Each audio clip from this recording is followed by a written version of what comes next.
ವರ್ಷಾದ್ಯ ಬಂದರೆ ಸಾಕು, ಅದರಲ್ಲೂ ಡಿಸೆಂಬರ್ ತಿಂಗಳಲ್ಲಿ ಕರ್ನಾಟಕದ ಹೆದ್ದಾರಿಗಳು ರಕ್ತಸಿಕ್ತವಾಗುತ್ತೆ. ಹೊಸ ವರ್ಷದ ಆ ಸಂಭ್ರಮ ಆಚರಣೆಗೆ ಅಂತ ಹೋಗುವವರು ಯಮನ ಪಾದ ಸೇರ್ತಾ ಇದ್ದಾರೆ.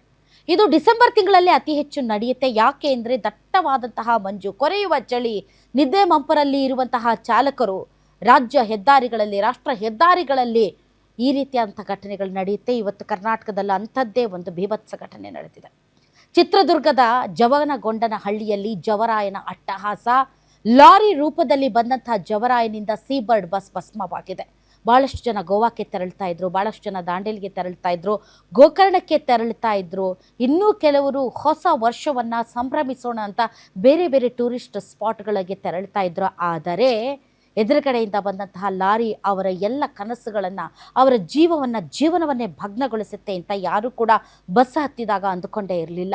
ಬೆಂಗಳೂರಿನಿಂದ ಗೋಕರ್ಣಕ್ಕೆ ಹೋಗ್ತಾ ಇದ್ದಂತಹ ಸೀಬರ್ಡ್ ಬಸ್ ಲಾರಿ ಒಂದು ಹೊಡೆದಂತಹ ಡಿಕ್ಕಿಯಿಂದ ಪೆಟ್ರೋಲ್ ಡೀಸೆಲ್ ಟ್ಯಾಂಕ್ ಹೊಡೆದು ಸಜೀವ ಭಸ್ಮವಾಗಿದ್ದಾರೆ. ಸಾವಿನ ಸಂಖ್ಯೆ ಇನ್ನೂ ಕೂಡ ಜಾಸ್ತಿ ಆಗುವಂಥ ಸಾಧ್ಯತೆ ಇದೆ.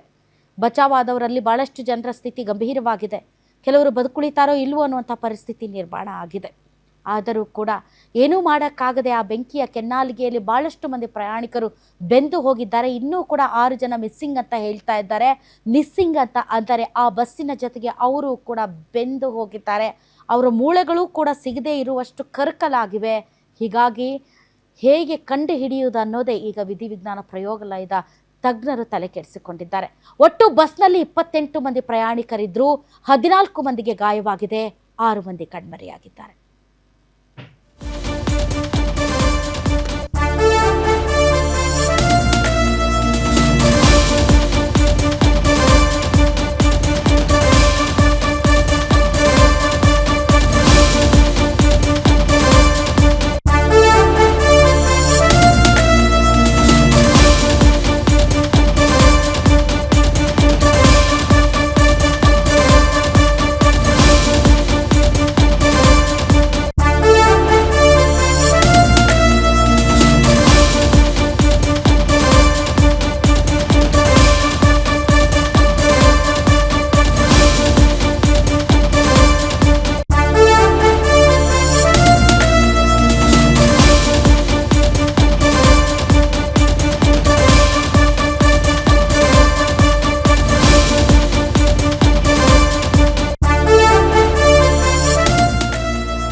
ಇವತ್ತು ಬೆಳಿಗ್ಗೆ ಎದ್ದವರಿಗೆ ಅತಿ ದೊಡ್ಡ ಶಾಕಿಂಗ್ ಸುದ್ದಿ ಅಂತಂದ್ರೆ ಚಿತ್ರದುರ್ಗದ ಹಿರಿಯೂರು ಬಳಿಯ ಜವನಗೊಂಡನಹಳ್ಳಿಯಲ್ಲಿ ನಡೆದಂಥ ಭೀಕರ ರಸ್ತೆ ಅಪಘಾತ.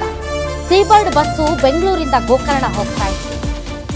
ಚಿತ್ರದುರ್ಗದ ಹಿರಿಯೂರು ಸಮೀಪ ಬಂದಾಗ ಎದುರುಗಡೆಯಿಂದ ಬರ್ತಾ ಇರುವಂತಹ ಲಾರಿ ಡಿವೈಡರ್ ಅನ್ನು ಕೂಡ ಬ್ರೇಕ್ ಮಾಡಿ ಬಂದು ಸ್ಲೀಪರ್ ಕೋಚ್ ಬಸ್ಗೆ ಡಿಕ್ಕಿ ಹೊಡೆಯಿತು. ಡಿಕ್ಕಿ ಹೊಡೆದ ರಭಸಕ್ಕೆ ಡೀಸೆಲ್ ಟ್ಯಾಂಕ್ ಹೊತ್ತಿ ಉರಿಯಿತು. ಇನ್ನು ಆ ಬಸ್ಸು ಕೂಡ ಉರಿಯೋದಕ್ಕೆ ಆರಂಭ ಆಯಿತು. ಬಸ್ನಲ್ಲಿ ಸಿಲುಕಿರುವವರೆಲ್ಲರೂ ಕೂಡ ಹೇಗೆ ಬಚಾವಾಗಬೇಕು ಅನ್ನೋಂಥ ಗೊತ್ತಾಗದೆ ವಿಲವಿಲ ಅಂತ ಒದ್ದಾಡಿದ್ರು. ಈ ಮಧ್ಯೆ ಕೆಲವರು ಕಿಟಕಿಯನ್ನು ಒಡೆದು ಹೊರಗಡೆ ಬಂದರು. ಇನ್ನು ಕೆಲವರು ಹೇಗೆ ಪ್ರಾಣ ಉಳಿಸಿಕೊಳ್ಳಬೇಕು ಅಂತ ಗೊತ್ತಾಗದೆ, ಹೇಗೆ ಹೊರಗಡೆ ಬರಬೇಕು ಅನ್ನೋದು ಗೊತ್ತಾಗದೆ ಆ ಬಸ್ನ ಬೆಂಕಿಯ ಕೆನ್ನಾಲಿಗೆಯಲ್ಲಿ ಬೆಂದು ಹೋದರು. ನಿಜಕ್ಕೂ ಕೂಡ ಆ ಪರಿಸ್ಥಿತಿ ಹಲವಾರು ವಿಡಿಯೋಗಳಲ್ಲಿ ನಮ್ಮ ಕಣ್ಮುಂದೆ ಬರ್ತಾ ಇದೆ. ಸ್ಥಳೀಯರು ಕೂಡ ಹೊತ್ತಿ ಉರಿತಾ ಇರುವಂತಹ ಬೆಂಕಿಯನ್ನು ನಂದಿಸೋದಕ್ಕೆ ಹರಸಾಹಸ ಪಟ್ಟರು. ಸುಮಾರು 20 ನಿಮಿಷಗಳ ಕಾಲ ಏನೂ ಮಾಡೋಕ್ಕಾಗದೆ ಅದನ್ನು ನೋಡಿ ನಿಲ್ಲುವಂಥ ಪರಿಸ್ಥಿತಿ ನಿರ್ಮಾಣ ಆಯಿತು. ಯಾಕೆ ಎಂದರೆ ಅಷ್ಟು ದೊಡ್ಡ ಪ್ರಮಾಣದಲ್ಲಿ ಬೆಂಕಿಯ ಕೆನ್ನಾಲಿಗೆಯಲ್ಲಿ ಆವರಿಸಿತ್ತು. ಅದರಲ್ಲೂ ಬದುಕುಳಿದವರು ಕೂಡ ಹೇಗೆ ಹೊರಗಡೆ ಬಂದರು, ದೊಡ್ಡ ರೀತಿಯ ಪವಾಡ ಸದೃಶವಾಗಿ ಹೊರಗಡೆ ಬಂದರು ಅಂತ ಹೇಳಿದ್ರು ಕೂಡ ತಪ್ಪಾಗಲಿಕ್ಕಿಲ್ಲ. ಯಾಕೆ ಅಂತಂದರೆ ಅಷ್ಟು ದೊಡ್ಡ ಪ್ರಮಾಣದ ಬೆಂಕಿಯಿಂದ ತಪ್ಪಿಸಿಕೊಂಡು ಕಿಟಕಿಯಿಂದ ಹೊರಗಡೆ ಜಿಗಿದು ಬದುಕಿತು ಬಡಜೀವ ಎಂದು ನೆಮ್ಮದಿಯ ಉಸಿರು ತೆಗೆದುಕೊಳ್ಳುವ ಮಧ್ಯೆಯೇ ತನ್ನ ಜೊತೆಗೆ ಇದ್ದಂತಹ ತನ್ನವರು, ತನ್ನ ಜೊತೆಗೆ ಇದ್ದಂತಹ ಪ್ರಯಾಣಿಕರು ಸುಟ್ಟು ಭಸ್ಮವಾಗ್ತಿರೋದನ್ನು ಕಣ್ಣಾರೆ ಕಂಡಂತಹ ಅವರು ಜೀವನ ಪರ್ಯಂತ ಈ ಬಸ್ ದುರಂತವನ್ನು ನೆನಪಿಸಿಕೊಳ್ಳೋದಕ್ಕೂ ಕೂಡ ಭಯಪಡುವಂತಹ ಮತ್ತು ತನ್ನ ಕಣ್ಣು ಮುಂದೆ ಸುಟ್ಟು ಹೋದವರನ್ನು ನೆನಪಿಸಿಕೊಂಡು ಆ ಒಂದು ಭಯದಲ್ಲಿ ಜೀವನ ಮಾಡೋದಿದೆಯಲ್ಲ, ಅದಕ್ಕಿಂತ ಘೋರವಾದಂಥ ಕಠಿಣವಾದಂಥ ಶಿಕ್ಷೆ ಇನ್ನೊಂದಿಲ್ಲ ಅಂತ ಅನಿಸುತ್ತೆ. ಒಟ್ಟಾರು 14 ಮಂದಿಗೆ ಗಾಯ ಆಗಿದೆ, 28 ಮಂದಿ ಇದ್ದರು. ಅದರಲ್ಲಿ ಕ್ಲೀನರ್ ಮತ್ತು ಡ್ರೈವರ್ ಬದುಕುಳಿದಿದ್ದಾರೆ. ಏನು ಬಸ್ ಸ್ಲೀಪರ್ ಕೋಚ್ AC ಅಲ್ಲ, AC ಇದ್ದಿದ್ರೆ ಇನ್ನೂ ದೊಡ್ಡ ದುರಂತ ನಡೆದು ಹೋಗ್ತಾ ಇತ್ತು. ಈಗ ಏನು ಬದುಕಿದ್ದಾರೆ ಅವರು ಕೂಡ ಬದುಕುವಂಥ ಚಾನ್ಸಸ್ ಕಡಿಮೆ ಇರ್ತಾ ಇತ್ತು ಅಂತ ಹೇಳ್ತಾ ಇದ್ದಾರೆ. ಆದರೆ 6 ಮಂದಿ ಕಣ್ಮರೆಯಾಗಿದ್ದಾರೆ. ಕಣ್ಮರೆಯಾಗಿದ್ದಾರೆ ಅಂದರೆ ಅವ್ರು ಕಣ್ಣಿಗೆ ಕಾಣ್ದಂಗೆ ಎಲ್ಲೋ ಓಡೋಗಿದ್ದಾರೆ ಅಂತಲ್ಲ, ಆ ಬೆಂಕಿಯಲ್ಲಿ ಸುಟ್ಟು ಹೋಗಿದ್ದಾರೆ ಅವರು. ಆ ಸುಟ್ಟು ಹೋಗಿರುವಂತಹ ಅವರ ಕಳೆ ಬರಹ ಕೂಡ ಕಾಣ್ತಾ ಇಲ್ಲ. ಅಷ್ಟರ ಮಟ್ಟಿಗೆ ಮೂಳೆಗಳು ಕೂಡ ಸಿಗದೇ ಇರೋ ರೀತಿಯಲ್ಲಿ ಎಲ್ಲ ಸುಟ್ಟು ಹೋಗಿದೆ ಅಂತ ಹೇಳ್ತಾ ಇದ್ದಾರೆ. 9 ಮಂದಿ ಮೃತರಲ್ಲಿ ಈಗಾಗಲೇ 6 ಮಂದಿಯ ಗುರುತನ್ನು ಪತ್ತೆ ಮಾಡಲಾಗಿದೆ. ಮೃತರನ್ನ ಮಾನಸ, ನವ್ಯ, ರಶ್ಮಿ ತಾಯಿ ಬಿಂದು ಮತ್ತು ಮಗು ಇಬ್ಬರು ತೀರ್ಕೊಂಡಿದ್ದಾರೆ. ಪಾಪ ತಾಯಿ ಹೆಂಗಾಗಿರ್ಲಿಕ್ಕಿಲ್ಲ.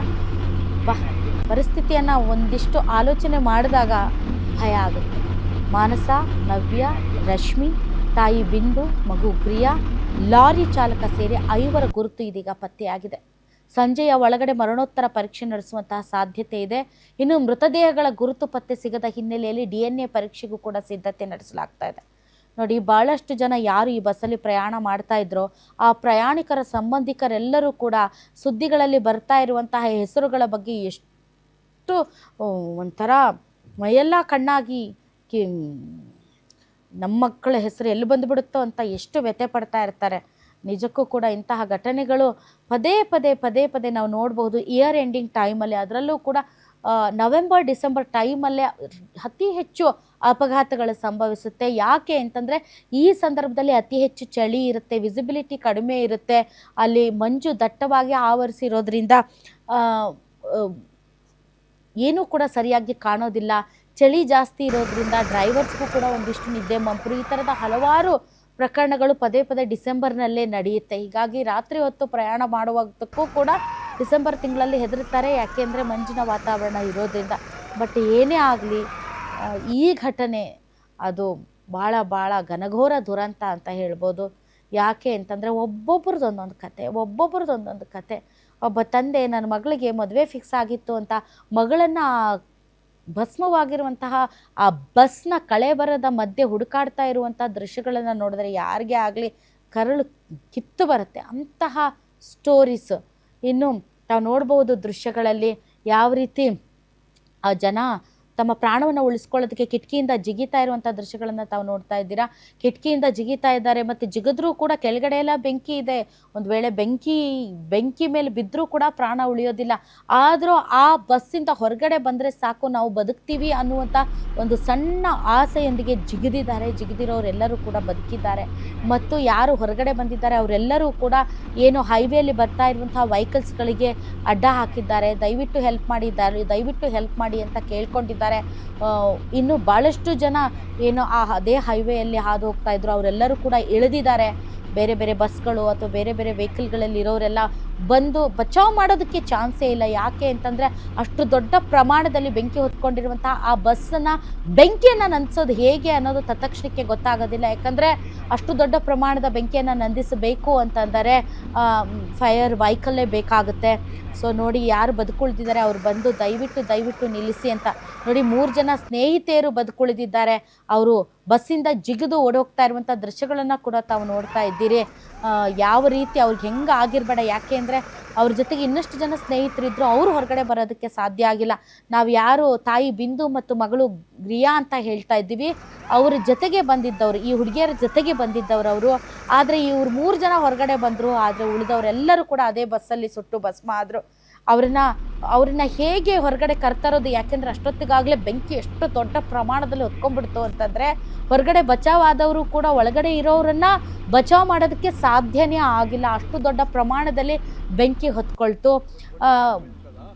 ಮಧ್ಯರಾತ್ರಿ 2 ಗಂಟೆಯ ಸಮಯ ಅಂದರೆ ಎಲ್ಲರೂ ನಿದ್ದೆಗೆ ಜಾರಿದ್ರು. ಅಂತಹ ಸಮಯದಲ್ಲಿ ಇದ್ದಕ್ಕಿದ್ದಂತೆ ಇಂತಹ ಘಟನೆ ನಡೆದಾಗ ತತ್ಕ್ಷಣಕ್ಕೆ ಏನು ಮಾಡಬೇಕು ಅನ್ನೋದೇ ಗೊತ್ತಾಗೋದಿಲ್ಲ. ಅಂತಹ ಸಮಯದಲ್ಲಿ ತುಂಬ ಶಕ್ತಿ ಇರೋರು ಕಿಟಕಿ ಒಡೆದು ಹೊರಗಡೆ ಬಂದಿದ್ದಾರೆ. ಮತ್ತು ಡಿಕ್ಕಿಯ ರಭಸಕ್ಕೆ ಕೆಲವೊಂದು ಗ್ಲಾಸ್ಗಳು ಪುಡಿಯಾಗಿದ್ದಾವೆ, ಅದರಿಂದ ಕೆಲವರು ಹೊರಗಡೆ ಬಂದಿದ್ದಾರೆ. ಎಲ್ಲರಿಗೂ ಕೂಡ ಗಂಭೀರತರವಾದಂಥ ಗಾಯಗಳಾಗಿವೆ. ಯಾಕೆಂದರೆ ಹೊತ್ತಿ ಉರಿತಾ ಇರುವಂಥ ಬಸ್ಸಿಂದ ಹೊರಗಡೆ ಬಂದು ಬಚಾವಾಗೋದಿದೆಯಲ್ಲ, ಅದು ನಿಜಕ್ಕೂ ಕೂಡ ಇಂಪಾಸಿಬಲ್. ಅಂಥದ್ರಲ್ಲೂ ಕೂಡ ತುಂಬ ಗಟ್ಟಿತನದಿಂದ ಮೇಲಿಂದ ಜಿಗಿದು ಪ್ರಾಣ ಉಳಿಸ್ಕೊಂಡಿರುವಂತಹವರು ಭಾಳಷ್ಟು ಜನ. ಆದರೆ ತಾಯಿ ಮಗಳು, ಆ ಮಗಳನ್ನು ಬಚಾವ್ ಮಾಡೋದಕ್ಕೆ ಆ ತಾಯಿ ಎಷ್ಟೊಂದು ಪ್ರಯತ್ನ ಪಟ್ಟರು, ಆದರೆ ಆ ಮಗಳನ್ನು ಬಚಾವ್ ಮಾಡೋದಕ್ಕೆ ಆ ತಾಯಿಗೆ ಆಗಲೇ ಇಲ್ಲ. ಸೊ ಬಹಳಷ್ಟು ಜನ ಭಾಳಷ್ಟು ಕನಸುಗಳನ್ನು ಕಂಡಿದ್ದವರಿದ್ದರು. ಕೆಲವರಿಗೆ ನೆಕ್ಸ್ಟ್ ಮಂತ್ ಮದುವೆ ಆಗೋದಿತ್ತು, ಕೆಲವರು ಹೊಸ ವರ್ಷ ಸಂಭ್ರಮಾಚರಣೆಗೆ ಬಂದಿದ್ದರು, ಇನ್ನೂ ಕೆಲವರು ಬ್ಯಾಚುಲರ್ ಪಾರ್ಟಿ ಮಾಡೋಣ ಅಂತ ಬಂದಿದ್ದರು. ಒಬ್ಬೊಬ್ಬರದ್ದು ಒಂದೊಂದು ಕತೆ ವೀಕ್ಷಕರೇ. ಆ ಕತೆಗಳ ಆಚೆಗೆ ಇರಲಿ ಅವರ ತಂದೆ ತಾಯಿಗಳು, ಅವರ ಬಂಧು ಮಿತ್ರರು, ಅವರ ಕುಟುಂಬ ಸದಸ್ಯರು ಅವರು ಹೇಳ್ತಾ ಇರುವಂತಹ ಮಾತುಗಳು, ಅವರ ಗೋಳು ಕೇಳ್ತಾ ಇದ್ದರೆ ನಿಜಕ್ಕೂ ಬಹಳ ಬಹಳ ಬಹಳ ಬೇಜಾರಾಗುತ್ತೆ. ಈ ಮಧ್ಯೆ ಇಂತಹ ಸಂದರ್ಭಗಳಲ್ಲಿ ಬಹಳಷ್ಟು ಜನ ಇತ್ತೀಚೆಗೆ ಈ AC ಬಸ್ಗಳಲ್ಲಿ, ಸ್ಲೀಪರ್ ಬಸ್ಗಳಲ್ಲೇ ಪ್ರಯಾಣ ಮಾಡಬೇಕು ಅಂತ ಕೂಡ ಯೋಚನೆ ಮಾಡುವಂತಹ ಪರಿಸ್ಥಿತಿ ನಿರ್ಮಾಣ ಆಗಿದೆ. ಯಾಕಂದರೆ ಪದೇ ಪದೇ ಇಂಥ ಘಟನೆಗಳು ನಡೆದಿದೆ. ಆಂಧ್ರ ಮತ್ತು ಬೆಂಗಳೂರಿನ ನಡುವೆ ಸಂಚರಿಸುವಂತಹ ಒಂದು ಬಸ್ ಇತ್ತೀಚೆಗೆ ಏನು ಇದೇ ರೀತಿ ಸುಟ್ಟು ಭಸ್ಮ ಆಯಿತು. ಅವತ್ತಿನಿಂದಲೂ ಕೂಡ ಜನ ಭಾಳ ಜಾಗರೂಕತೆಯಿಂದ, ನಾವು ಕೂಡ ಬಸ್ ಹತ್ತಿದಾಗ ಅದನ್ನೇ ನೋಡ್ತೀವಿ, ಎಲ್ಲಿದೆ ಇಲ್ಲಿ ಗ್ಲಾಸ್ ಓಪನ್ ಮಾಡೋದಕ್ಕೆ, ಸೊ ಎಮರ್ಜೆನ್ಸಿ ಎಕ್ಸಿಟ್ ಎಲ್ಲಿದೆ ಅಂತ ನೋಡಿಕೊಂಡು ಚೆಕ್ ಮಾಡಿಕೊಂಡು ಆಮೇಲೆ ಬಸ್ಸನ್ನು ಹತ್ತೋದು. ಮತ್ತು ಬಸ್ಸಲ್ಲಿ ಯಾವುದು ಸೇಫ್ ಸೀಟು, ಮುಂದ್ಗಡೆ ಸೇಫಾ, ಹಿಂದ್ಗಡೆ ಸೇಫಾ, ಅಥವಾ ಮಿಡಲ್ ರೋ ಸೇಫಾ, ಯಾವುದು ಸೇಫೆಸ್ಟ್ ಸೀಟ್ ಅನ್ನೋದ್ರ ಬಗ್ಗೆ ಭಾಳ ಯೋಚನೆ ಮಾಡ್ತೀವಿ. ಬಟ್ ವಿಧಿನ ಯಾರೂ ಕೂಡ ಅಳಿಸಾಕೋಕ್ಕಾಗೋದಿಲ್ಲ. ಯಾವ ರೀತಿ ಯಮರಾಯ ಎಲ್ಲಿ ಕಾಯ್ದುಕೊಂಡಿರ್ತಾನೋ, ಎಲ್ಲಿ ಯಾವಾಗ ನಮ್ಮನ್ನು ಎಳ್ಕೊಂಡು ಹೋಗ್ತಾನೋ ಹೇಳೋಕ್ಕೆ ಆಗೋದಿಲ್ಲ. ಬಟ್ ಡೆಫಿನೆಟ್ಲಿ ಇದು ಅತ್ಯಂತ ಘೋರ ಘೋರ ಘೋರ ದುರಂತ.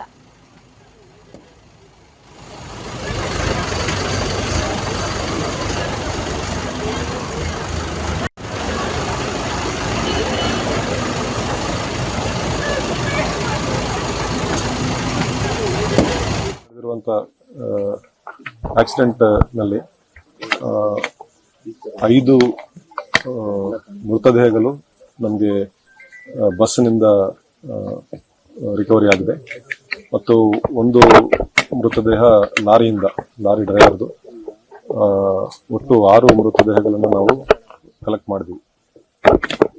ಈ ಬಸ್ನಲ್ಲಿ ಪ್ರಯಾಣಿಸುತ್ತಿರುವಂಥ ಪ್ರಯಾಣಿಕರಲ್ಲಿ ನಮಗೆ ಬಿಂದು ಮತ್ತು ಬಿಂದು ಅವರ ಮಗು ಗ್ರೇಯ, ಮಾನಸ, ನವ್ಯ ಮತ್ತು ರಶ್ಮಿ, ಇವರು 4 ಜನ ಪ್ಲಸ್ ಇವರು ನಮಗೆ ಸಂಪರ್ಕಕ್ಕೆ ಸಿಕ್ಕಲಿಲ್ಲ.